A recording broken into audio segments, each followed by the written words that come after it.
Je voudrais revenir sur l'événement déclencheur, parce que moi j'en vois trois à l'intérieur d'un même événement. Il y a un tir, il y a j'en vois quatre. Il y a un tir, il y a la vidéo du tir, il y a le son.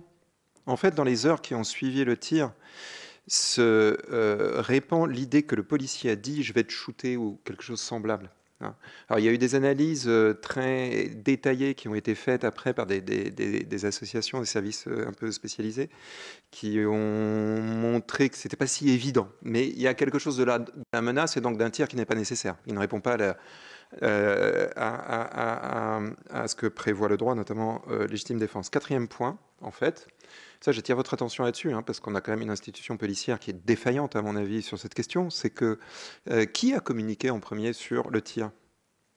Est-ce le procureur de la République? Est-ce le directeur départemental de la sécurité publique des Hauts-de-Seine? Est-ce le commissaire ou la commissaire de Nanterre? Non, c'est un syndicat de police.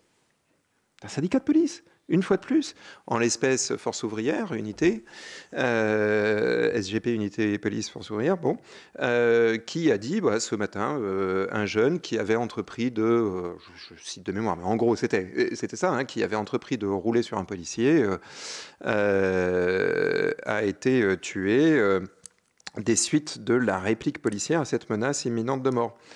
Et forcément, quand la vidéo, et du reste, c'est, d'après ce que j'ai lu, hein, ce qui a motivé la dame qui avait filmé à diffuser cette vidéo. En fait, c'est la fausse nouvelle. Et la question que je pose, c'est pourquoi, diable, lorsqu'il y a un événement en zone gendarmerie, les gendarmes communiquent comme des grands, et lorsqu'il y a un événement en zone police, les syndicats communiquent. Je veux dire, je suis fonctionnaire comme les policiers, je suis syndiqué comme les policiers. Par ailleurs, en ce moment, je suis élu, enfin au sein de mon organisation, le CNRS, je vous le rappelle. Mais moi, mon président directeur général, il communique. C'est pas moi qui communique pour l'établissement. Bon, donc là, il y a quelque chose que je ne comprends pas parce que je rappelle par exemple la mort du jeune Souheil à Marseille en août 2021. Qui communique sur cette mort, hein, par donc une balle tirée par un policier qui a touché le cœur du jeune homme? Eh bien, c'était le même syndicat, Unité Force ouvrière. Il y a quelque chose qui ne va pas là-dedans parce que je pense que la communication des pouvoirs publics serait une communication plus mesurée. Serait une communication plus balancée, une communication qui serait moins affirmative et qui appellerait à la patience, à l'examen et à un rendez-vous avec les pouvoirs publics. Donc ça, je pense que c'est quelque chose, vous voyez, mon Éric Kerrouche, notre collègue, j'allais dire, nous interpelle sur les meilleures manières de faire. Celle-ci en est une, elle n'est pas très compliquée. Deuxième point sur lequel je voulais intervenir, sur votre intervention, madame, qui nous dit que 7 fois les populations n'en peuvent plus et ne veulent plus payer. Je pense qu'elle ne voulait pas plus payer et elle n'était pas plus heureuse en 2005. Et les témoignages qu'on a, il faudrait revenir sur ina.fr pour écouter un petit peu la tonalité des reportages qui avaient été menés dans les cités à l'époque, mais cette angoisse de voir son véhicule brûler et être privé dans un certain nombre de communes, notamment celles, par exemple, en Île-de-France, qui sont périphériques à le premier employeur d'Île-de-France. Maintenant que nous n'avons plus d'industrie en Île-de-France, c'est Aéroport de Paris. On est dépendant de la voiture, en fait, pour aller travailler. L'exaspération, elle était la même en 2005. Mais un sentiment n'évacue pas un autre. Et c'est ça une dimension importante à saisi, hein, c'est que un certain nombre de ceux qui disent leur exaspération ont peut-être rejoint les rangs des émeutiers 20 ans avant. Ce sont leurs enfants qui étaient sur le bitume fin juin, début juillet.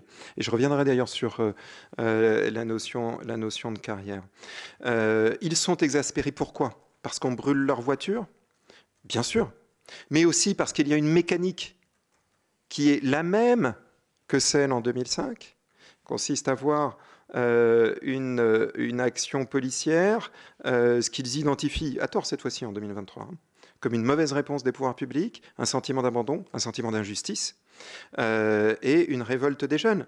Je veux dire, au fond, dire « je n'en peux plus », c'est dire « je n'en peux plus de quoi exactement ?» Bien sûr, je ne veux pas que mon véhicule soit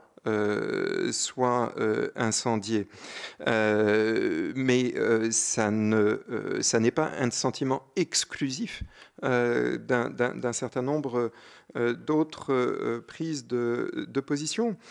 Et pour être très clair, les territoires dans lesquels nous avons eu, les territoires dans lesquels on recrute les populations émeutières, quand on mène des enquêtes de victimation, comme mon centre de recherche le fait depuis plus de 20 ans, notamment les enquêtes de victimation sur l'Île-de-France, et ben on se rend compte que les populations les plus pauvres du Val-de-Marne ou de la Seine-Saint-Denis sont caractérisées par deux choses.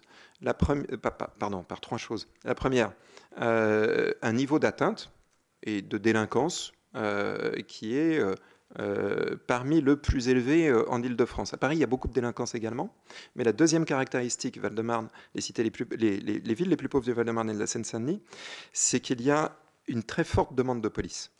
Très forte demande de police. La demande de police en Île-de-France la plus élevée, elle est sur les territoires qui ont été en premier touchés par les émeutes.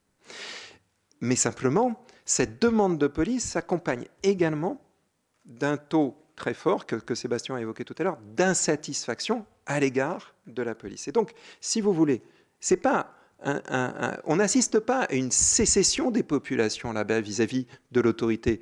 Là, je ne suis pas d'accord avec votre point de vue. Au contraire, il y a une demande de présence de l'État. Police, sans doute aussi d'ailleurs d'écoles, etc. Il y a une demande de police.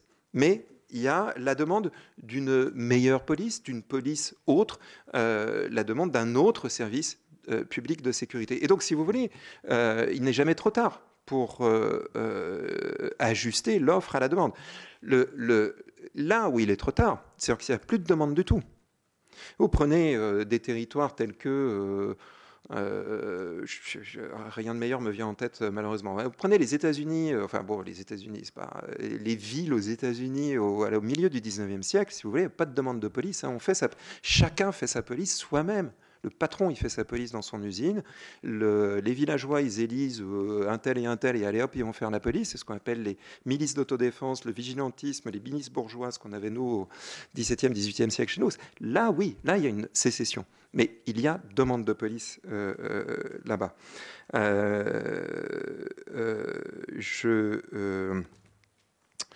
J'ai peur d'être... pardon, troisième point sur colonisation, colonie, etc. C'est vieux tout ça. Hein.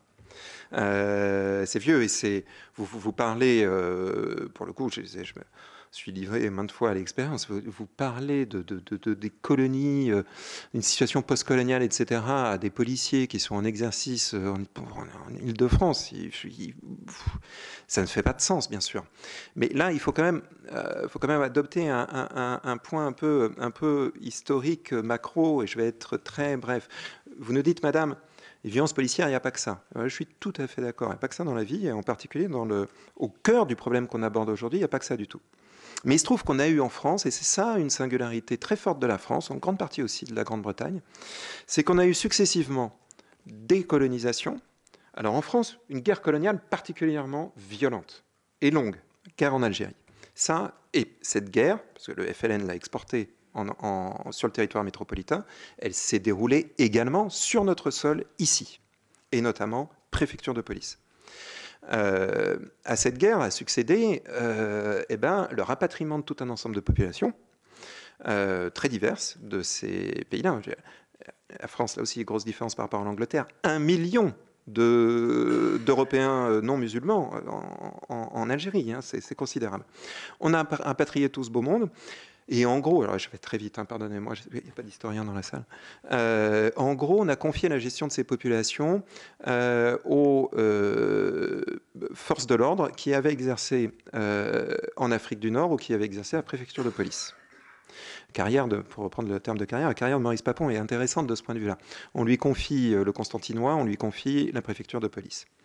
Et vous voyez là, il y a une continuité post-coloniale qui ne s'arrête pas en 1962. Et là où alors, la trajectoire française est vraiment pas très chanceuse, c'est que la France est un pays qui a choisi un modèle de développement économique qui est un modèle fondé sur le tertiaire, autrement dit la désindustrialisation. À partir du milieu des années 70, petit à petit, ça grignote, grosse manifestation sidérurgiste pour ceux qui s'intéressent à l'histoire du maintien de l'ordre, deuxième moitié des années 70, hein, on n'a plus d'industrie en France. Moi, il se trouve que j'ai fait un stage ouvrier à Aulnay-sous-Bois en 1990. Il y avait encore 3500 ouvriers à Aulnay à l'époque. Aujourd'hui, il y en a zéro. Quelles sont les populations qui sont touchées par la désindustrialisation? C'est pas moi, c'est pas nous. Ce sont les populations masculines sorties du système scolaire sans qualification. Et donc, si vous voulez, quelle dynamique se met en œuvre? Le policier, il gère le policier francilien, on va dire, hein, il gère les populations nord-africaines dans un contexte de guerre sur le territoire jusqu'en 62. Puis il gère l'installation à un rythme effréné, l'implantation de commissariats. Aulnay-sous-Bois, ça devait être une brigade territoriale de gendarmerie en 1965. Hein. Donc on installe des commissariats de police. Les commissariats de police ont fait appel à des commissaires qui ont été formés soit à la préfecture, soit en Afrique du Nord. Et après, il se retrouve avec une population masculine oisive. De plus en plus massive, parce que qui absorbe la population masculine sans diplôme, c'est l'industrie. Il n'y a plus d'industrie, et ces jeunes-là sont dans la rue. Et si vous voulez, pour les policiers, il y a une grande continuité, pour les policiers, je dirais pour l'institution policière, un peu d'ailleurs pour la société, une certaine continuité des années 60 à aujourd'hui d'une population qui pose problème. Mais c'est un modèle économique derrière, c'est une trajectoire économique, c'est une trajectoire politique. Et effectivement, là, de ce point de vue-là, vous avez raison de dire que les violences policières, c'est périphérique. Les violences policières, ça n'est jamais que la conséquence de ça. Mais c'en est une très forte, à laquelle aujourd'hui on se raccroche. C'est un peu une métonymie, si vous voulez, de cette histoire, macro-sociale qui touche les quartiers dont on parle.